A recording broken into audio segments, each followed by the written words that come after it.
hamba yang merasa beriman kepada Allah, dalam tanda petik ya, saya katakan merasa ini, karena kalau beriman betulan tidak mungkin melakukan tindakan-tindakan demikian yang kita akan sebutkan dan disyaratkan. Dia muslim, dia hamba Allah, dia mengatakan beriman kepada Allah, tapi dia tidak menjadikan imannya sebagai panduan dalam kehidupan untuk menaati Allah, sehingga seringkali berbuat maksiat ya, karena iman mengarahkan pada taat, mustahil bertemu dengan maksiat. La yasriqul mu'min indama yasriq wa huwa mu'min. Kata Nabi memberi contoh, tidak mungkin ada orang beriman itu mencuri. Ya, saat dia mencuri ada iman dalam hatinya. Nah, maksudnya iman itu pasti akan mencegah ia dari perbuatan mencuri, korupsi, curang. Ya kan? Jadi ketika seseorang mengatakan muslim, beriman, dan dia mencuri, ini menunjukkan imannya bermasalah. Jelas ya? Nah, ada golongan kedua yang ketika Ramadan pun tergerak dirinya untuk mendekat kembali kepada Allah, walaupun dirinya penuh dengan kesalahan, pernah banyak berbuat maksiat. Menariknya, ketika Ramadan tiba, Allah Subhanahu wa ta'ala maha mengetahui tentang keadaan ini. Tidak dibedakan teman-teman, hamba taat dengan hamba pelaku maksiat tetap disebut, diaku oleh Allah dengan nama yang sama. Ibadi, engkau pun hambaku.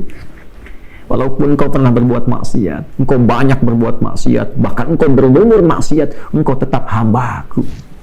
Allahu Akbar. Ternyata kalau imannya itu mantap, Masya Allah, jadi nggak ada beda semua yang dia hadapi. Ketika itu mendatangkan suka, dia bersyukur. Ketika dia merasakan duka pun, dia bersabar. Jadi semua dilihatnya itu serupa, sebagai anugerah yang Allah turunkan tentang bagaimana cara menyikapinya. Itu sesuatu yang sangat indah. Al-imanu yazidu wa yantaqisu. Iman itu akan terasa kadang di level yang tinggi naik. Kalau sudah naik, jangankan sholat fardu, yang sholat sunnah bisa dikejar-kejar tuh, ya kan? Baik, tapi kadang-kadang yantaqis, turun. Kalau sudah turun, jangankan sholat sunnah, yang fardu bisa terlambat, ya kan? Sampai nunggu iqamat kan? Baik. Nah, kapan kita bisa naikkan dan dijaga supaya tidak turun? Kata Nabi, yazidu bitta'at. Dia bisa naik kalau pemilik iman itu konsisten memperbanyak ketaatan. Assalamualaikum warahmatullahi wabarakatuh. Di sini saya akan mereview sebuah ulasan tentang dakwah Ustadz Hadi Hidayat tentang beriman kepada Allah. Yang pertama, kita akan perkenalkan dulu Ustadz Hadi Hidayat. Ustadz Hadi Hidayat dikenal sebagai pendakwah yang salah satu pendakwah kontemporer di Indonesia yang memiliki gaya yang khas dan terstruktur. Dan didukung dengan hafalan beliau dan ayat-ayat Al-Quran beserta hafalan tafsirnya. Dalam dakwahnya tentang beriman kepada Allah, beliau menyampaikan beberapa poin penting.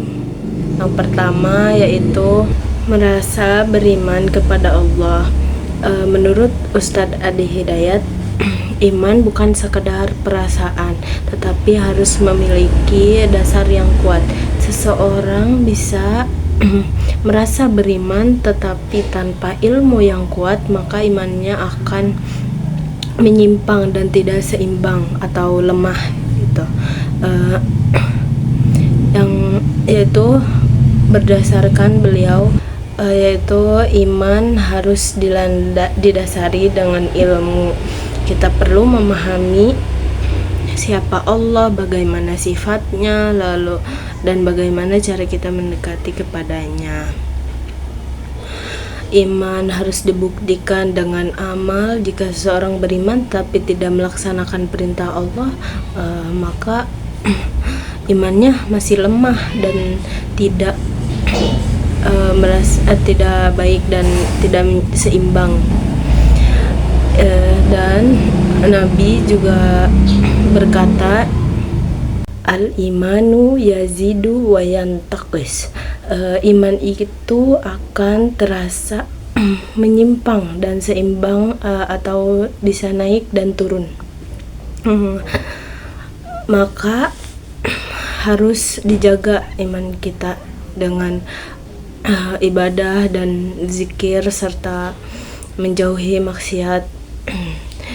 Tadi yang dikutip dari Ustadz Adi Hidayat, iman yang kuat bukan diukur dari perasaan tetapi dari sejauh mana kita mampu membuktikan iman kita kepada Allah dalam keseharian kita. Seperti dalam contoh video tadi, dia beriman tetapi dia mencuri, korupsi dan melakukan hal-hal yang tidak baik. Kesimpulannya yaitu iman harus selalu diperkuat dengan ilmu dan amal serta dijaga dari sikap ujub dan merasa cukup. Sebab iman yang benar bukan hanya dirasakan tetapi dibuktikan dalam kehidupan sehari-hari. Terima kasih, kurang lebihnya mohon maaf. Wassalamualaikum.